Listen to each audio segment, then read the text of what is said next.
Recording with Miss Jen Hicks on Monday, August 26th, 2024 at 12:15 p.m. Eastern Time. You are Jeremy Brown's lawyer. Jeremy's been on here two times before. He cannot be here today. We have a video we're gonna play that kind of explains, but real quick, Miss Hicks, could you introduce yourself? Explain to people why Jeremy can't be here today because he was scheduled for today, and then I'll play the video and we'll jump on into it. Yes, I am Jen Hicks. I am basically the media contact and PR person for Jeremy. And he can't be here today because he was recently taken to the DC Gulag. He's being held in a holding area right now and isn't sure if they're going to put him in with the other J6 political prisoners who are in protective custody or if they'll put him in with general population. So, um, he was taken from the Citrus County Detention Facility, I believe, on Wednesday the 14th. He had a stay previously in place for his case. He is currently serving a sentence on weapons charges and classified documents charges that stem from misdemeanors that were alleged in September of 2021 against him. So that's why he was arrested, was these misdemeanors that the schedule for the trial is September 4th. So coming up here soon. But because of those two misdemeanors, he had his home raided in a 5.5 hour raid where evidence he claims was planted. And we want to talk about that some more, especially in relation to this pipe bomb story that's recent. So there's a lot of ties and connections to that. But basically, they denied his right to elect to stay where he was per Rule 43B2, which actually is a federal so it says that you can't, if you have misdemeanors that are punishable for less than 1 year, you can elect not to appear at all at your trial if you wish. And if you do wish to appear, you can appear by Zoom in a video conference. And actually, let me see if I can find that to read that to you, because it actually references, this is what it says, that you're not required to be present under any of the following circumstances. One of them is misdemeanor offense. And it says that the offense is punishable by fine or by imprisonment for not more than 1 year or both with the defendant's written consent. The court permits arraignment, plea, trial, and sentencing to occur by video teleconferencing or in the defendant's absence. So you didn't even have to be there. And this was denied by Judge Mehta. So because of that, they took him, and see, this is, they talk about judicial economy. This is at great expense that they're moving him from Citrus County, Florida to Washington, D.C. And they do that they take them first to Oklahoma. So he spent maybe a week's time in Oklahoma and a few days ago arrived in Washington, D.C. That's why he's in the holding area there now. And anyway, if you want to go ahead and play, the reason that he was targeted in the first place is because he is an FBI whistleblower. And so what Tommy's going to play for you is a portion of the recorded conversation that Jeremy had with two FBI JTTF federal agents who came to his door and just listened to why it is that they say that they're there. We'll play. And I'm not gonna share my Zoom screen. I'm gonna put because I'm using a different streaming thing. So you're not gonna see it, but you've already seen it. So just so you know. Thanks. All right.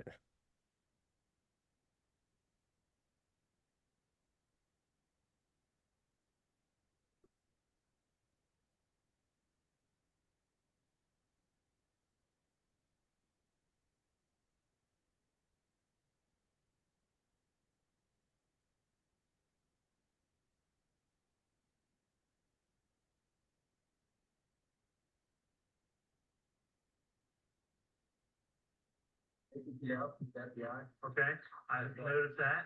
Yeah. So, it's no big deal. We just had to come out. I've worked with JTTF before, so I'm familiar. You might in the future too. We'll see how it goes. So like I was saying, it's no big deal. Just got to touch base with you. we just got some reporting, about, some comments being made about civil war. So, like what kind of comments? Like what kind of comment would make, what kind of comment would make the DHS show up at my door on 7 o'clock, or it was almost 8 o'clock, 7:40, I think is what it said. Fairly. Yeah, just some comments about trying to recruit people for a civil war. Do you have those comments with you? Okay, so then where did you get that report from? I'm asking you a question. Okay, because I have the actual tweet if you want to look at it. I think that's and the way it works, I don't know if you know this, Facebook and Twitter both put stuff down. Oh, yeah, come look at it. You do this all day long. Honestly, you're like one in the queue. So Facebook and Twitter directly push information to you. Well, both sides. We have the far right, we have the far left. You don't just because you're First Amendment, Second Amendment, you're right to say whatever. You're right to do whatever. Right. You do both sides. Just so you know. I just find it interesting that with everything going on right now, you guys are two agents, which are probably making way more than I am. Are sitting here.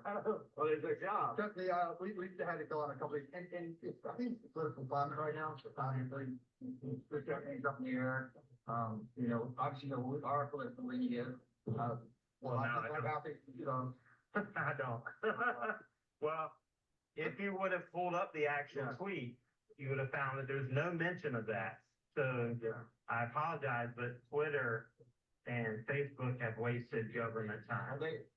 Just trust us, this is our first time we've gone out. We've done all those spring yellow things that people put stuff on their cars, you know, and stuff. It's just political climate right now. Right. You have to not call you, make sure you're okay. I can tell right now you're fine. Right. Like you're a good guy. You seem like you met up. We just want to make sure whatever the outcome is in January, your online presence or anything that you don't want to hurt yourself, you don't want to hurt anybody, that we get that warm and fuzzy that you're good, like you're upset. Either way it happens, and we don't care which way you lean. Right. And we just want to make sure that you're not targeting anybody and nobody's going to get hurt over the outcome in January.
Okay.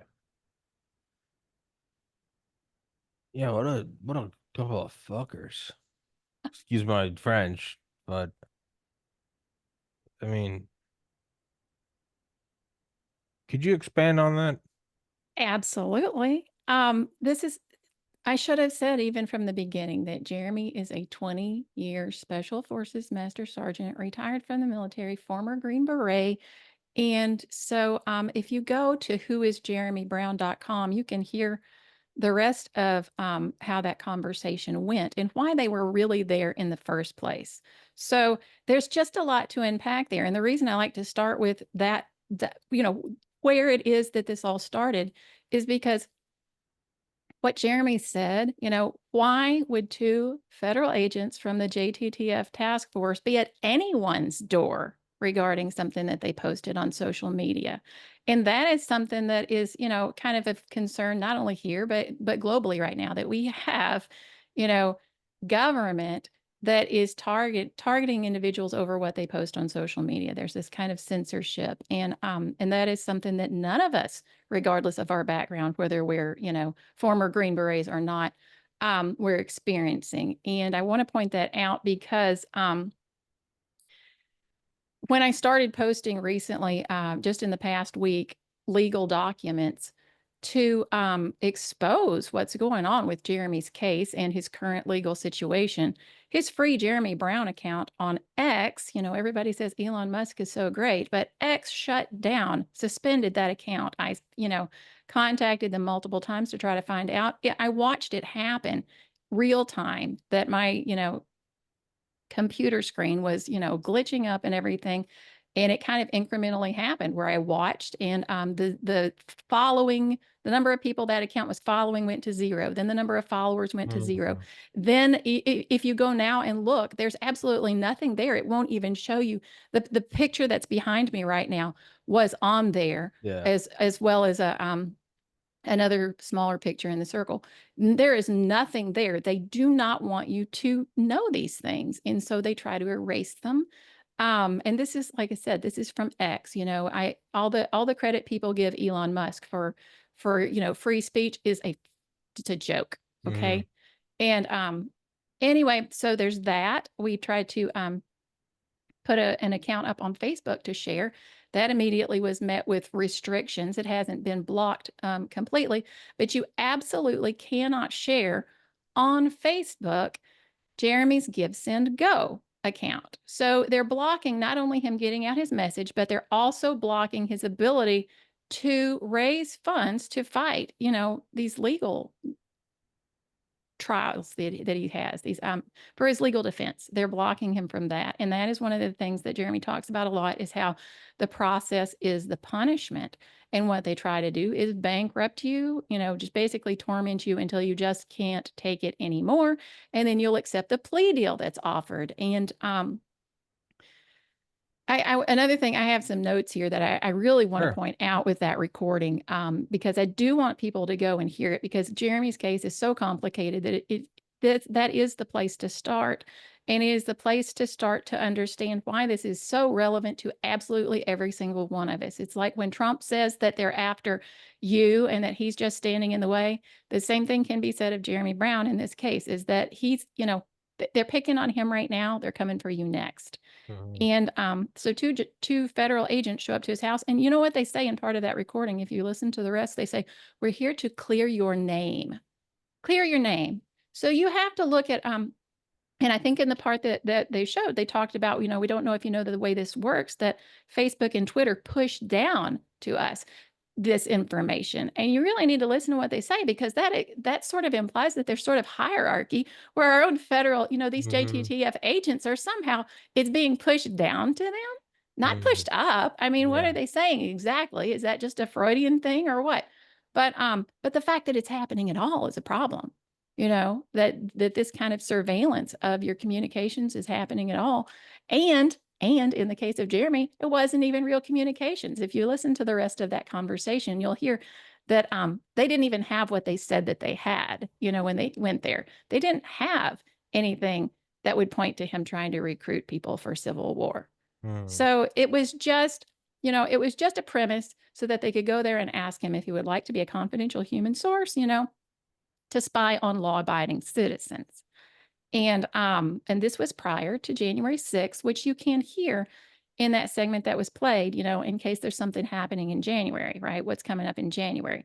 So they were taught that recording was on, I believe, December 5th, 2020. It was in December of 2020. Prior to January 6th, they were coming to his house talking about, wanting to have him become a confidential human source. And they say, the government pays for that. And they said, you being a former guy, when they say a former guy, what they're referencing is his former, his training in as special forces and former Green Beret. They also say in that recording, if you listen to the rest of it, that on a threat level scale of 1 to 10, Jeremy was a 0. And this is actually filed in their report. They don't say 0 there, but they say it's in the recording, and that is backed up in the report that says we find him to be no credible threat. There's no threat here with this guy, Jeremy Brown. So, but now it's like Jeremy says, they try to paint him as, being America's Osama bin Laden or something. So now they have, they've kept him locked up since he was arrested on September 30th, 2021. He was denied bond because they considered him to be a threat at that point. At that point, see, so, back in I think it was in January 2021 that the FBI filed their report based on this conversation. So this was, and it was after January 6th, right? So they filed this report and say he's no threat. But so they let this guy who is too dangerous to be out running around, after September 30th, all that time prior to that, apparently they weren't all that concerned, right? But what happened? Well, after they filed that report in January, March comes around and Jeremy hears Christopher Wray, FBI director, saying that federal agents, there were no FBI agents involved in January 6th. And so that is when he decided to release his recording. And that puts a target on your back, and he knew that it would. And so, but I mean, there's so much injustice in what has happened to him because he has been locked up every single day since September 30th, 2021. And so he's also never once been questioned by a member of law enforcement. So despite being, labeled as a domestic terrorist and they try to tie him to the trials of the Oath Keepers with regard to January 6th. However, they won't charge him in the same way. They tried to join him in the case with the Oath Keepers, who are charged with felonies, right? Mhm. Jeremy's charged with misdemeanors. And that's all that he's ever been charged with from the federal government is 2 misdemeanors. But they want to lump him in. And if you go and look at the legal documents, and this is the kind of stuff that I was posting when this Twitter or X account got shut down. So this is what they don't want you to know is the discrepancy between how, people are being charged here, and especially with Jeremy. They don't want him to talk. But it doesn't make any sense that if you look at the explanations they're giving for like why they won't he asked for some evidence because it was to be suppressed, I believe here. So in a lot of his documents, the government has what they call a brief factual background. And this background that they give has no bearing on any of these misdemeanors that they're charging him with. So every time that the government responds to, motions filed by his attorney, their response comes back with, basically a whole word vomit of, yeah, but you're a terrorist. I mean, that can be summed up as, it's like they're trying to charge him with seditious conspiracy, which they have threatened to do if he would not accept their plea deal. So they offer him a plea deal just a few weeks ago. And Jeremy says no to this plea deal. And they say, if you don't accept this plea deal on one of the misdemeanor charges, well, we may tack on more charges. So he is very likely facing that they're going to add on now charges of seditious conspiracy. I mean, it makes no sense whatsoever that you can go from 2 misdemeanors that the government's willing to, say you're sorry for one of these, we'll make them all go away, or we'll charge you with seditious conspiracy because you're so dangerous. And, it doesn't make sense. And it especially doesn't make sense when you look at how Ray Epps was treated. And Ray Epps was only ever charged with 1 misdemeanor that I know of. And Ray Epps, they could have charged Ray Epps with so much more. So, and they didn't. So there are a lot of questions for why they didn't do that, if they're going to charge Jeremy Brown with these things. But oh goodness. You want to interject with any questions? No, keep going. I'm listening. It's just so scattered. I want to make sure that I keep it kind of focused, but I feel like I'm not, but No, you are. It's very the 100,000-foot view is very clear. He's not at all dangerous except for the fact that he's Jason Bourne and cannot be left alone with a pencil because he'll kill the entire planet. Right. But If he would just talk to us, we could let him go because, I mean, he is a threat level of 0. But if he doesn't, it's clear to, me, myself, and everyone else in the national security apparatus that he is more lethal than a nuclear bomb. But if you just agree to say sorry, we'll let you go because you're really not a nuclear bomb. You're just kind of a firecracker. But if you don't go along, I mean, it's very apparent that you are Rambo. Yeah, isn't that crazy? I mean, it makes no sense at Well, it's not all. crazy. It's pure and utter demonic, spineless, testicleless, uh, corruption.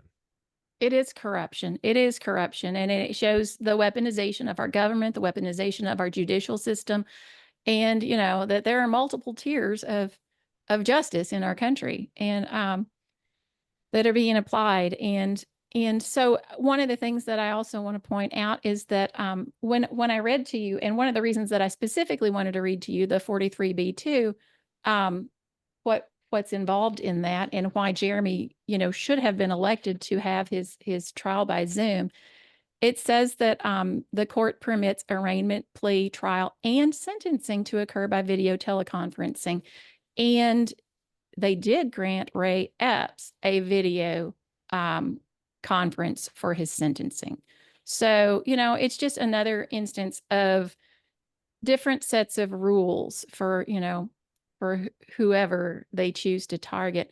So these are the misdemeanor charges that Jeremy faces. One is for trespassing. The other is for disorderly conduct, which is that's what Ray Epps was charged with, was disorderly conduct, which he pled guilty to. And I mean, and he received it. He's out free right now. But the plea deals, if you want to hear Jeremy talk about the plea deals and Sure. how much that's an abuse of government, you can go to whoisjeremybrown.com and hear him talk for hours with Mick Rosado, I believe is her name, of a podcast called Intentional. And he actually called her when he knew that they were about to take him to Washington, D.C. So just before he was moved to Oklahoma, that was the last, interview call that he was able to give. And she gave him hours of her time so that he could say all the things that he wanted to say about what the government is doing, not just with regard to these plea deals, but also with regard to denying him his right to elect to stay in Florida and hold his trial by Zoom for misdemeanors, 2 misdemeanor charges. They want to take him at the expense of government resources to Washington, D.C. And so Jeremy says, this is where you have to kind of think. If they're offering you a plea deal to make this go away because they do not want you to be at trial on September 4th, then your life might be in danger if they move you out of that facility to try to get you there for something that they tried to make go away. And so that was a big message that Jeremy tried to get out prior to being moved, because Jeremy Brown is not suicidal. And I don't believe he's clumsy either, slip and fall, whatever, accidentally, this, that, whatever. And he said that in every interview that he could before they took him, because honestly, that's the only way to protect yourself and against, what this government is potentially capable of doing. And we know that they're capable of targeting people because they're doing it in the case of Jeremy Brown, in the case of so many others. And so these are not unreasonable concerns to have that, your government might try to disappear you. But so Jeremy's never been questioned by law enforcement. And I think that is also something to consider when you look at media. Mainstream media has never covered Jeremy's story. And I don't know why, because it isn't that they haven't been asked. It isn't that documents haven't been, carried directly to members of the media. I mean, big name media like Tucker Carlson. Why doesn't Tucker Carlson talk about this? Because Tucker Carlson did talk about FBI whistleblowers from within the FBI. And so there was an FBI whistleblower, and this is, they say there are no coincidences. I think that's true. FBI whistleblower Marcus Allen was sharing, so Darren Beatty of Revolver News has done excellent reporting on on Jeremy's case and also on the pipe bomb. And I want to talk about how that ties in with Jeremy as well. But this oh, I lost my train of thought there. Where was I going with that, Tommy? Pipe bomb, Tucker Carlson, Marcus Tucker Carlson. something. Yes, it had it. Thank you. Thank you. Yes, I looked down at my notes and lost it for a minute. Sorry.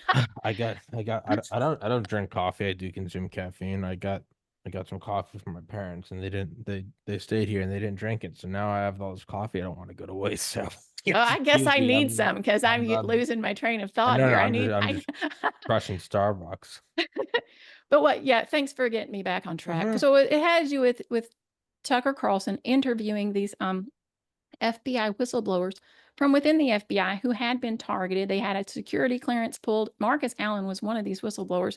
And the reason that Marcus Allen was retaliated against, he says, beginning on September 29th, 2021, was because he was emailing from within the agency warnings that, hey, that what Christopher Wray was saying was, in question about whether FBI was involved. And so he was sharing Darren Beatty's reporting, as far as I understand. And Darren Beatty was pointing to, the fact that it certainly appears there was FBI involvement in January 6th. And so,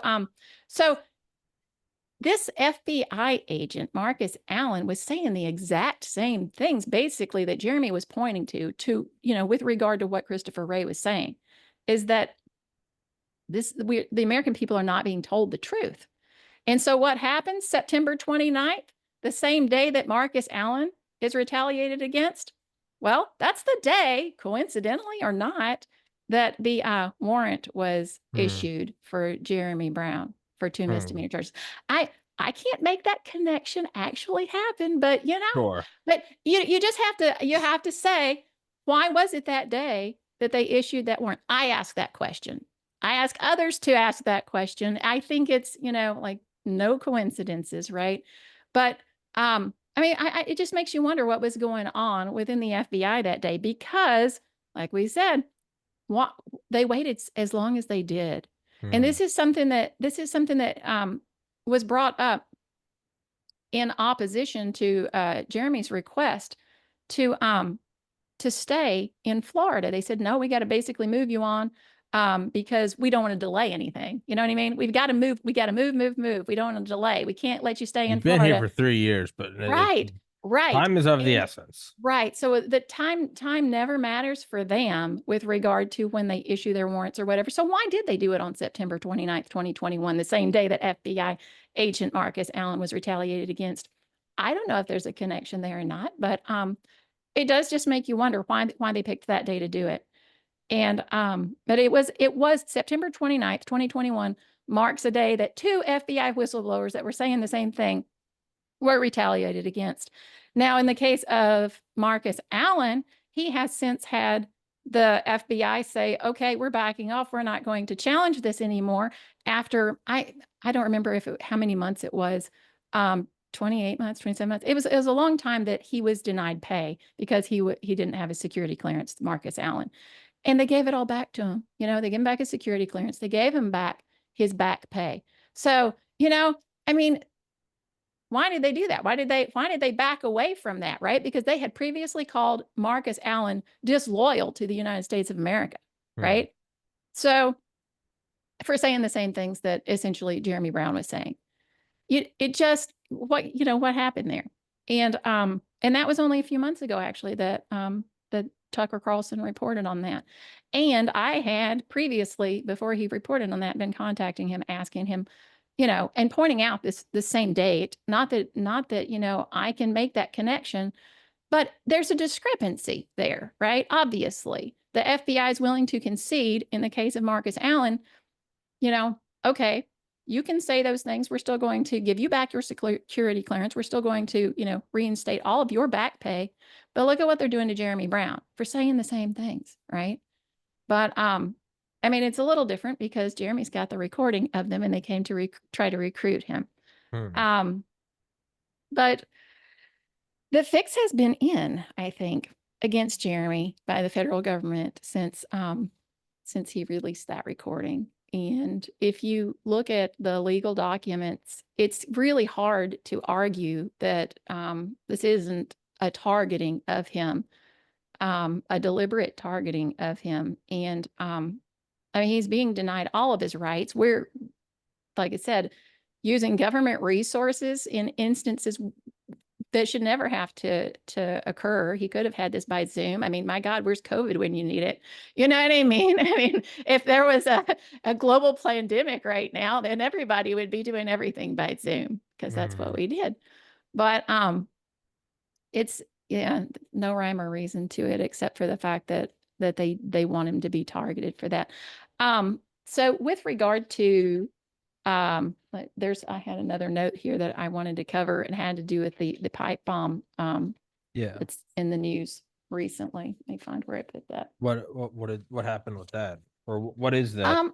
Okay, well, the pipe bombs that were found, I say found, they were found the same way that grenades were found at Jeremy Brown's residence. You understand, these pipe bombs from January 6th. They were put there and then they were found. And so this raises some questions. This is something that Darren Beatty has been reporting on. And I believe they have said that it is a detail of Kamala Harris who was involved in that as well. Yeah. So, but there are questions that should have been asked that aren't being asked, because in a lot of the legal documents regarding Jeremy Brown, there were grenades that were planted, he claims, okay, and then the government says, no, they're Jeremy Brown's. However, if you just want to look at this based on the evidence, the forensic analysis supports Jeremy's claim that these grenades were planted.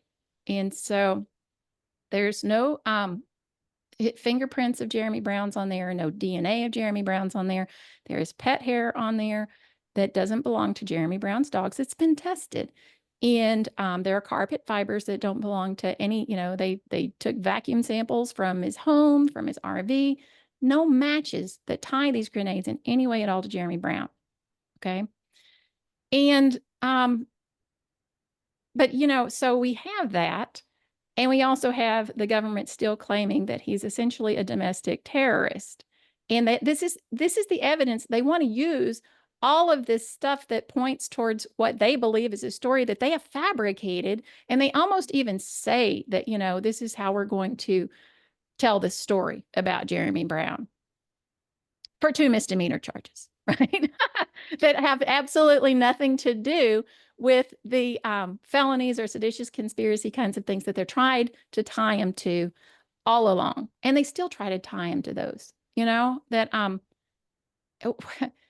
why would you try, and he had himself they tried to tie Jeremy to be tried alongside the Oath Keepers who were being charged with felonies, and that was denied. The government, that when they asked for that, it was denied. Because I mean, these are misdemeanor charges. They're not, you know, the same things. But fortunately, they at least saw fit to do that. But you have to ask why Jeremy Brown has never been charged for those felonies, right?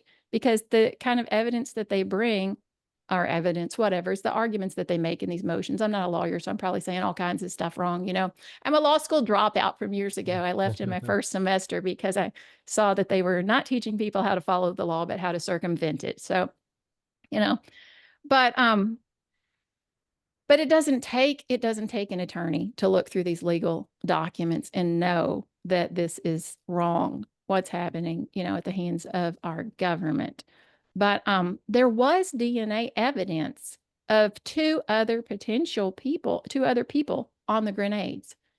And they didn't even check to see who those fingerprints might belong to. So all of this concern about, you know, all of these Oath Keepers and pipe bombers on January 6th, and they didn't check those fingerprints to see who they might belong to if they didn't belong to Jeremy Brown, which they don't. So, you know, these are questions that they only look where they want to look, and they put things where they want them to be, you know, for you to see them. They put where they want your view, where they want you to look, whether it's a pipe bomb, whether it's a grenade. But when it comes to asking the questions of, who actually did these things, they don't want to ask the questions that might actually lead to answers with regard to that. So, there are fingerprints on those grenades. And, well, there are, I don't know if it's fingerprints, it says DNA evidence. So there's DNA evidence of 2 other males, I believe, on those grenades. They're not checking to see who that might be, So there might be 2 people out there who are actual real domestic terrorists, right? Who actually might have planted the pipe bomb on January 6th. Except for that, we know that that's not true because we know that there's video of the police car pulling up and someone getting out and putting it there. So there's in the legal documents, they often refer to the grenades that were found at Jeremy's residence as explosives. So this raises another question, is that you have this man, Jeremy Brown, who they are claiming is so dangerous he can't be let go after September 30th. So prior to that, I guess he was okay, right? But what happened on September 29th to issue that warrant, right? I don't know. But he's been incarcerated ever since September 30th, and no one has ever questioned him. It's like Jeremy says, if you are saying that someone is responsible for these things, why don't you sit them down and ask them, hey, how did you do this? Why did you do this? What, who else was involved that we need to go and get, right? He has never once been interrogated by a member of law enforcement, So they don't want to ask the questions because they know the answers already. And this actually, I'll go back again to that interview that Tucker Carlson did with the FBI whistleblowers within the department. You go and look, and a focus of that interview with Tucker Carlson was just how severely they were interrogated for having been accused of being disloyal to our country.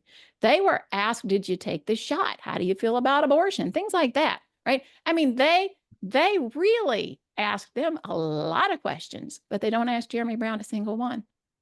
You see the problem here. It's and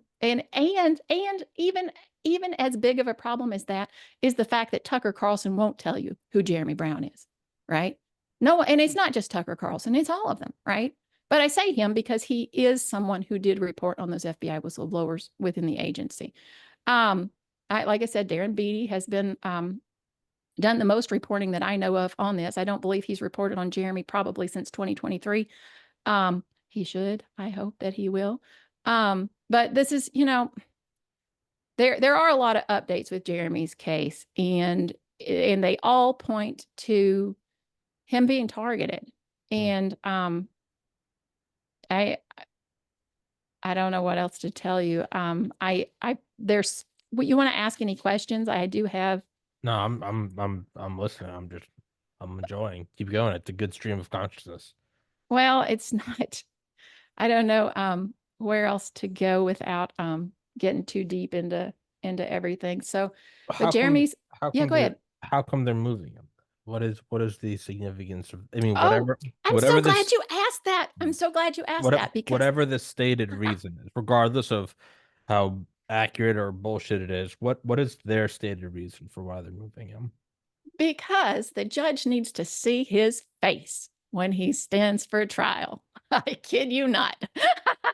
I'm so glad you asked that. That's actually the best question you could have asked, probably, because that actually, the 43B2 says why, it lays out when a defendant is not required to be present for trial for those misdemeanor charges. Well, the response from the government instead explained why, he should be, and they were using all of the reasons why that would be applicable to when it is required, when the presence is required. So they gave the argument for when the presence of a defendant is required.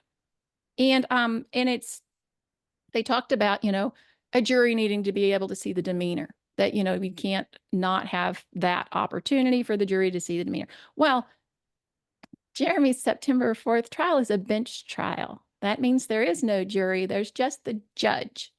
So And so this, and so, you know, his attorney filed a motion to point this out and say, you know, this is just a bench trial. And they still denied it because the judge wants to see his face when, you know, this is because that's what happens, you know, in our judicial system now, is that this is targeting is what it is at every level. That I don't know, but his demeanor, why does anyone have to see his demeanor to stand trial for 2 misdemeanor charges? You know, trespassing and disorderly conduct. And oh, Tommy, do you have that picture that I sent you of with the outline of the that shows the outline of the Yes. can you Okay. share that? Yeah, I don't think I have it on my computer. I closed that down. Oh, Sure. okay. Well, I sent you a I can pull it, picture. yeah, I can pull it up on my phone. Okay, I sent you a picture that shows you the outline of that outline right there. The red outline shows the restricted area only on January 6th. So Mhm. that's not even normally that, but anyone within the confines of that red area was trespassing, right? Mm. So that was hundreds, if not thousands of people, right? Inside that area. So including Ray Epps, who was not charged with trespassing, but it it goes to show that people are being selectively targeted. There were hundreds of thousands of people within that area, and not knowing that there was any trespass taking place, because on any other day there were areas that people were in that were not restricted, and on January 6th areas that had been fenced off. There are pictures in reporting done by Darren Beatty that show that fencing was being cut down. So, you know, any barriers that were up that would have indicated to people that, you know, this is an area you can't be in were removed and appear to be deliberately removed, you know. So, none of this makes any sense. It all points to January 6th being a Mhm. setup. And Jeremy says, you know, that his mission is comprised of 3 things. I'll probably leave the details of some of them out because I might not say it all quite right. But basically, the first point is he wants people to understand that January 6th was a staged operation of our government. You know, that this was a setup. Americans were set up and by people within our government. It was a deliberate attack on us. And he also, his second point of his mission is to expose the corruption within our judicial process, our judicial system, which is, I mean, he's done that for sure. And I know it's not just even in his case, but in the case of so many people who have been charged with crimes over January 6th, they also are victims of a weaponized judicial process, you know, judicial system. And then his third mission is to gain his freedom, you know, and that is after the other 2 things are done. And Mhm. so it's you know, it's a big task to undertake, and a lot of people would have taken the plea deals, and a lot of people did take plea deals, and Jeremy explains um in those recordings that he did with Mick Rosato on the intentional, that it can be found on whoisjeremybrown.com. He explains all about the plea deals and how those are a tool that are being used as part of our weaponized government, because the process is the punishment. They're pushing people to the points that they can no longer take it, and then offering these plea deals. And then, you know, after you sign the plea deal, which is essentially signing away your right to ever say anything in defense of yourself ever again, and you're signing over the ability for the government to say anything they want to about you, regardless of what's true or not.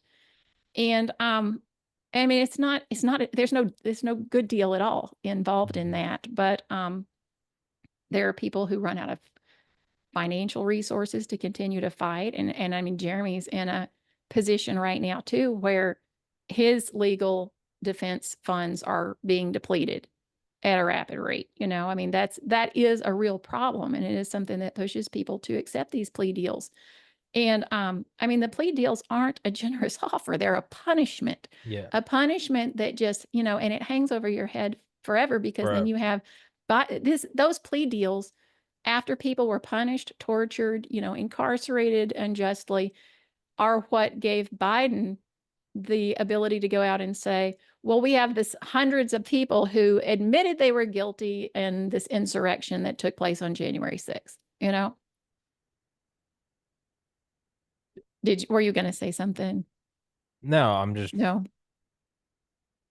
it's kind of, it's just, I don't have any groundbreaking commentary on it. I was gonna say it's just fucked, but It is. It really yeah, is. And it's so easy to look in history and be like, revere those who do the right thing yeah. because it's all so distant. It's either guys in powdered wigs or it's, some dude in whatever ancient Persia. But then when it quite literally knocks on your door, you realize just how easy it is to just go along to get along.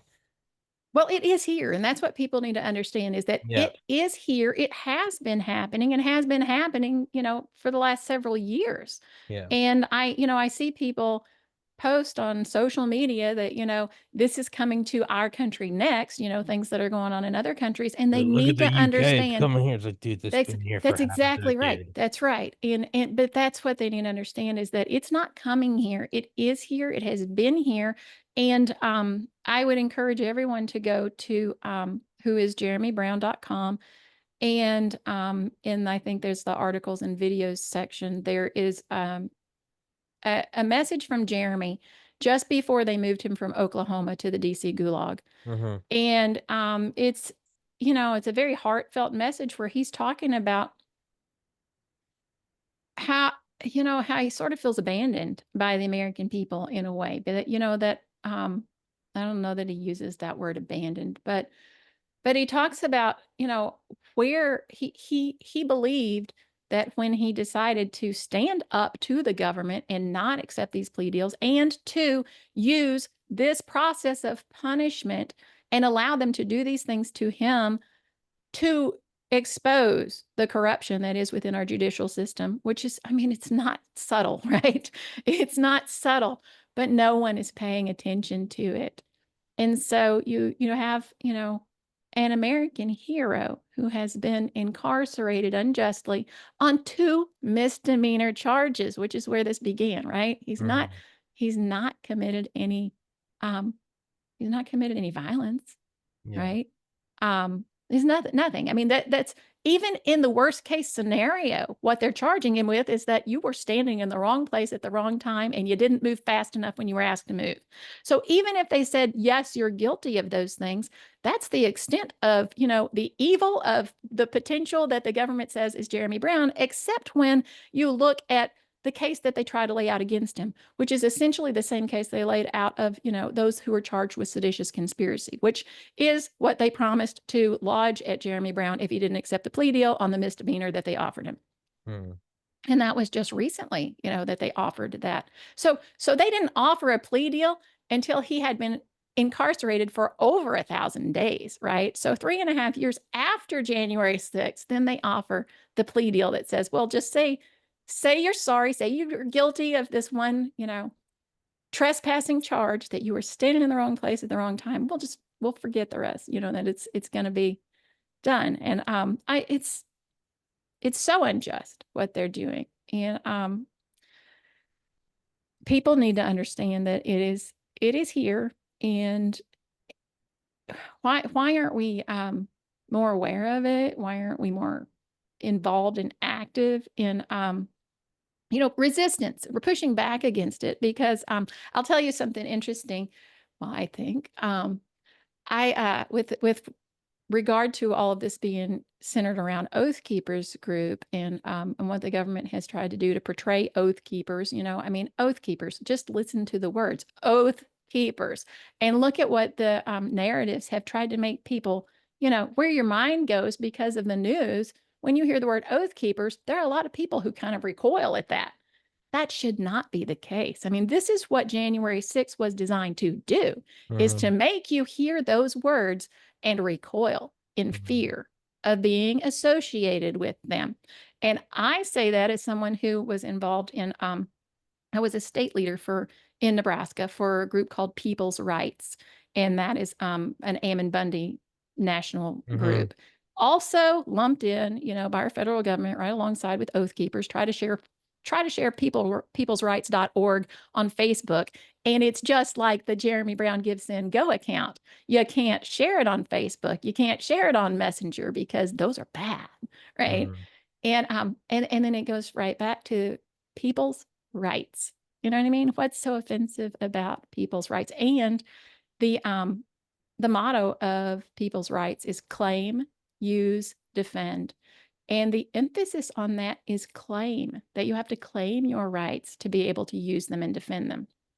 So, these are groups that actually should be and really aren't. I mean, I think there's a lot of irony in it from my perspective as having been a state leader of one of these groups that is so maligned by our government and says that people like me, I'm a homeschool mom out in rural, Nebraska, that I could be the leader of, a group that the government claims is dangerous to you.